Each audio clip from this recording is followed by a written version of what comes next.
Very controversial week of the tiers. There was a mini mutiny in the room. Folks said that I was embarrassing the committee by not properly ranking the Chiefs, by not giving the Cardinals their respect. It was a tough meeting that went late into the night, but we got through it. Let's unveil the bottom 4 rows. Some intrigue at near the bottom. Don't worry about those bottom 2 rows entirely. Those teams are awful. Seattle. Look at where the Seahawks are. The question remaining, will Russell Wilson pantomime a draft room by himself? Wait, they don't even have their first round pick. How's he going to do that? And then the row right above. All those teams have 3 wins, all still alive, but all got to start stacking wins. Is that the Falcons on there? It is. Okay. Now reveal the next row. The committee was right. I have to treat the Chiefs like they're one of 32. The committee has 32 children. We love them all the same. And the Chiefs are a game from relegation. What does relegation on the tiers mean? It means you get lumped in with that first group. If the Chiefs lose to the Giants, they're just one of the bad teams.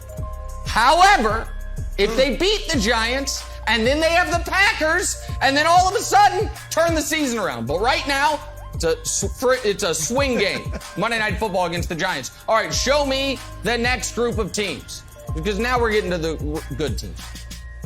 Maybe. We don't believe you. Raiders, you have 5 wins. Guess what? The committee doesn't believe you. You have 1 good win on the season. That was in week 1 in overtime against Baltimore. We also wonder if some of the, buzz from Gruden being out and the new coach coming in is going to wear off. You played some bad teams. And the Saints, has there been a less impressive or inspiring win in the NFL all year than the one the Saints just had over the Seahawks? I'm not sure, but those 2 teams are combined 9-4, so you've got to give them their respect. But the committee does not believe you. All right, next group of teams, please. AFC logjam.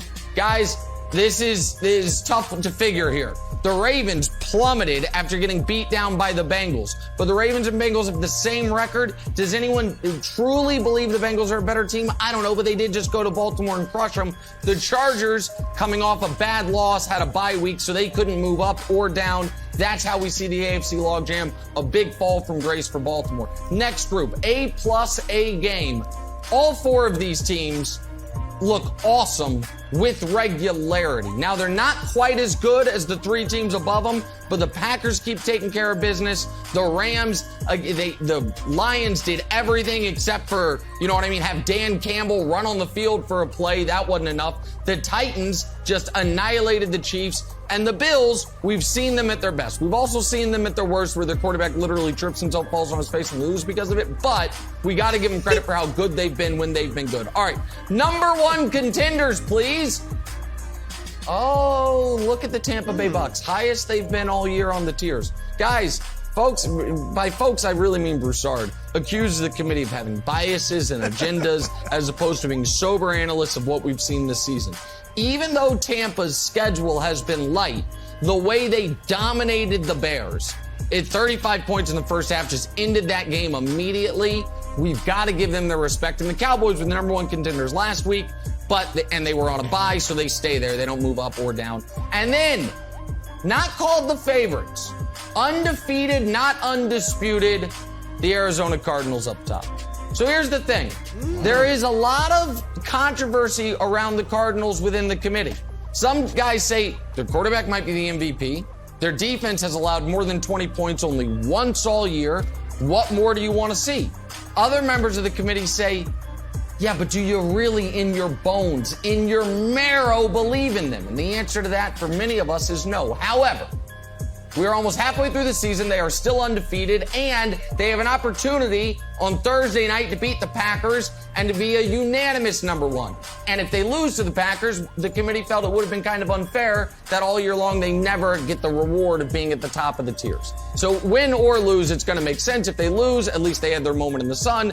If they win, they're going to be everyone's number 1. So there it is. The committee's tiers entering week 8. Broussard, you have accused the committee of bias. You have accused the committee of corruption. Hopefully, that all is put to rest after this week, where the Chiefs don't even make it on the screen here. Hopefully, it's all put to bed. All right, Nick, despite this smile on my face, I'm in pain. Because I think you know, and I think everybody on the panel knows, that there is nothing I hate more than having to say, I told you so. But, Nick, well, I told you so. Last week, who was I saying should be number one on the tiers? The Arizona Cardinals, and you and the committee fought me on it, and it was like they clearly should be number one. Now, I said Monday that Tampa Bay, I think, is the best team in the NFL, but I'm fine with the Cardinals being number one, especially with that title. Great title. Undefeated, but not undisputed. That works. All right, so that's number one. Secondly, the Buccaneers. Finally, every single week you have underrated the Buccaneers, and now you're finally seeing the light, and you've got them where they should be. So I'm proud of you and the committee on that one. Now, I go down a little bit. See, they're not even on the screen yet, and they should because the disrespect continues. I have been mocked. I have been ridiculed. I've been taunted, scoffed at, the jibes. I mean, everybody, Wild, you're in this, and Jenna too, you've destroyed me for having the audacity to say the Saints would make the playoffs and giving Jameis just a little love, just a tad bit of love.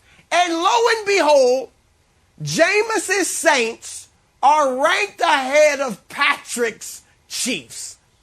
Oh, sweet vindication, Nick. I love it. All right, and finally, this is my last thing, Nick. The Chiefs.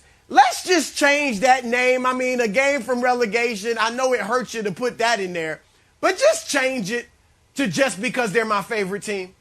I mean, that would be more accurate. Just because they're my favorite team. Because that's the only thing. You know they should be a tier below. And this is going to hurt you, Nick, but it's the truth. They should be a tier below, nestled right next to Wild's Patriots. The Patriots. And you know it. You know that's the truth. They should. They're both 3 and 4. They should be nestled right next to Wild's Patriots. Yeah. Wild's knows them. Gloves off. This is outrageous. This is outrageous. You don't, Broussard. You can't have it both ways, my friend. You can't on Monday be like, oh, Nick's panicked. I'm not panicked. I picked the Chiefs to go to the Super Bowl. I still think they can turn it around. And now this morning, say they belong in the dreck, in the mud, in the morass with the New England Patriots. Stop that. That is utter and complete nonsense, and you know it. And this idea that you're saying, I told you so, Broussard, if 11 years ago, you came up to me and said, Joe Biden is president, you would have been wrong. You don't get to then 10 years later be like, told you so. Look who's the president now. Last week, the Cardinals weren't number one. The Bucs weren't underrated. This is a living, breathing document, the way the Constitution is supposed to be. It can evolve with new information. And so the idea that because a team is now won, it means they should have been won 2 weeks ago and you get some victory lap, I'll be honest, semi-pathetic and embarrassing victory lap is beneath you. It's utterly beneath you. And by the way, congrats to your Saints for that amazing, inspiring 13-10 victory over Geno Smith. The committee was very impressed by it. Very impressed by it. Just win, baby. Just win, baby. Go ahead, Wild. Here we go. Can I make a Let's go, Kevin Wild. Look who's here. Ulysses visiting from Arizona. He made a special appearance since there's birds finally at the top of the tiers. We are again asking for an invitation to the committee since you have a log jam between the Ravens and the Bengals, even though the Bengals literally just blew out the Ravens. So for the following reasons, we got dressed up and everything, I would like to move the Bengals up one tier for the following reasons contained henceforth and herein. Sorry, Ulysses, fly away, my friend. First up, a wonderful defense. How good is Cincinnati's defense? Well, I'll let you know. They've got a better scoring defense than the Rams and the Bucs. They're only giving up 18 points a game. They've never given up more than 25, and they just held Lamar to 17 points, sacked him 5 times. They're playing great, so it's not just all Joe Burrow. Speaking of Joe Burrow, how's he playing this year? Phenomenal is the answer. Joe Burrow has more passing touchdowns than Rodgers and Allen. Mainstream media won't tell you that. They'll tell you that Joe Burrow's just okay. They'll tell you that Joe Burrow's hot. No, he's playing better than Josh Allen. He's playing better than Aaron Rodgers. Here's the other thing. Joe Burrow just started his 17th game. He's low-key a rookie +1 game. So he's playing phenomenal and is the pride of LSU with his old running mate. How's Mr. Chase doing? Is he in the Ben Simmons LSU alumni? Not showing up? Wrong. The exact opposite. More reception yards and touchdowns than Tyreek Hill. Also, far few passes bouncing off his hands going as interceptions. Our guy, Jamar Chase, literally the best start to a career ever by a wide receiver, 754 receiving yards through 7 games. 21.5 yards per reception. On pace for 85 receptions. Great connection. Yeah. And the final point, Nicholas. I know that the committee looks backwards rather than forwards. The Bengals have the Jets coming up. Patriots just hung 50 on the Jets. I think Joe Burrow goes out there and embarrasses the Jets. And I think he should be ahead of it.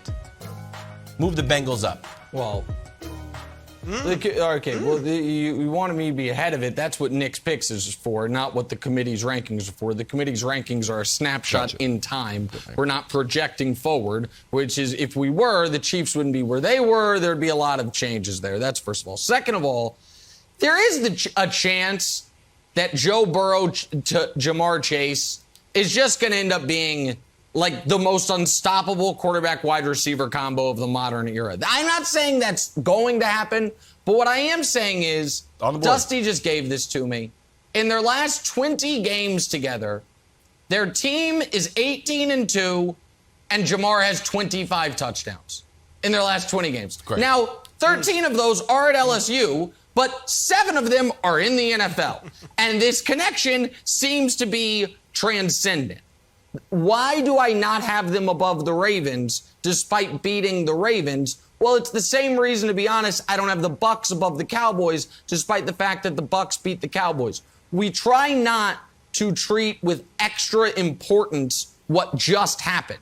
And I understand the Bengals just beat the Ravens, but a week ago, the Ravens were up here and the Bengals were, above middle, but, high upper middle class, if you will. And now they've met right there with the same record. And I think it's a testament to the Bengals how well they're playing right now. But the committee's not yet comfortable saying definitively they're better than the Ravens, even though this past Sunday they were far better than the Ravens, Jenna. But hell of a year for the Bengals already. And Zach Taylor went from most likely to be first coach fired to maybe coach of the year. How about that for Zach Taylor? Thanks for watching. Subscribe here to get the latest from the show. Also, be sure to check out more of the best clips from First Things First, or go watch a few segments from our other shows on FS1.